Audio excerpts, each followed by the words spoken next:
17-18ನೇ ಶತಮಾನದಲ್ಲಿ ಮೈಸೂರು ಒಡೆಯರು 1732ನೇ ಸಾಲಿನಲ್ಲಿ ನಿರ್ಮಿಸಲಾಗಿರುವ ಅಣೆಕಟ್ಟೆಗೆ ಬಂದಿದ್ದೀವಿ. ಎಲ್ಲರಿಗೂ ನಮಸ್ಕಾರ. ನಾನು ನಿಮ್ಮ ಮತಿ ಹುಡುಗ ಸುದೀಪ್ ML. ಇವತ್ತು ನಾನು ಬಂದಿರೋದು ಹಾಸನ ಜಿಲ್ಲೆ ಅರಕಲಗೂಡು ತಾಲೂಕಿನಲ್ಲಿರುವ ಕಟ್ಟೆಪುರಕ್ಕೆ ಬಂದಿದ್ದೀವಿ. ಮಹಾರಾಜರ ಕಾಲದಲ್ಲಿ ನಿರ್ಮಾಣಗೊಂಡಿರುವ ಈ ಅಣೆಕಟ್ಟನ್ನು ಕಾವೇರಿ ನದಿಗೆ ನಿರ್ಮಿಸಲಾದ ಅತ್ಯಂತ ಹಳೆಯ ಅಣೆಕಟ್ಟುಗಳಲ್ಲಿ ಒಂದಾಗಿದೆ.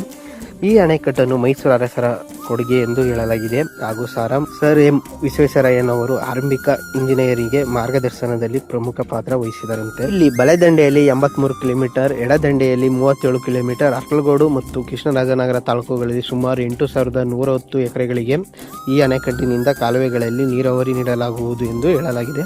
ಮಳೆಗಾಲದಲ್ಲಿ ಕಾವೇರಿ ನದಿ ತುಂಬಿ ಹರಿಯುವಾಗ ಕಟ್ಟೆಪುರ ಅಣೆಕಟ್ಟು ಅತ್ಯಂತ ಸುಂದರವಾದ ಜಲಪಾತ ಮಾದರಿ ನೋಟವನ್ನು ನೋಡಬಹುದಾಗಿದೆ.